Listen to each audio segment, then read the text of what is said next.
ಜನವರಿ 1, 2024ರಿಂದ ಚಾಲ್ತಿಗೆ ಬರ್ತಾ ಇದೆ. ಇದರ ಪ್ರಕಾರ ವಿನಾಕಾರಣ ಹೊಡೆಯುವ ಅಥವಾ ಬೈಯುವ ಪೊಲೀಸ್ ಅಧಿಕಾರಿಗೆ ಭಾರತೀಯ ನ್ಯಾಯ ಸಂಹಿತೆ 2023ರ ಸೆಕ್ಷನ್ 198ರ ಪ್ರಕಾರ 1 ವರ್ಷ ಜೈಲು ಅಥವಾ ದಂಡ ಅಥವಾ ಎರಡೂ ಶಿಕ್ಷೆಯನ್ನ ನೀಡಲಾಗುತ್ತೆ. ಇದರ ಸಂಬಂಧ ಕಂಪ್ಲೇಂಟ್ ಕೊಡಬೇಕು ಅಂತ ಹೋದಾಗ ಕಂಪ್ಲೇಂಟ್ ರಿಜಿಸ್ಟರ್ ಮಾಡ್ಕೋತಿಲ್ಲ ಅಂತ ಹೇಳಿದ್ರೆ ಆಗ್ಲೂ ನೀವು ಹೆದರೋದ್ ಬೇಡ.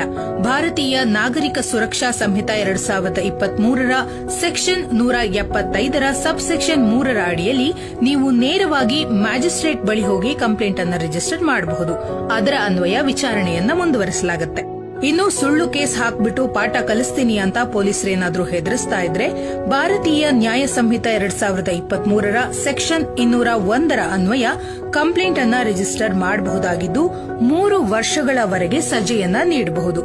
ಸೊ ಪೊಲೀಸ್ ಅಂದ್ರೆ ಭಯ ಬೇಡ, ಗೌರವ ಇರಲಿ.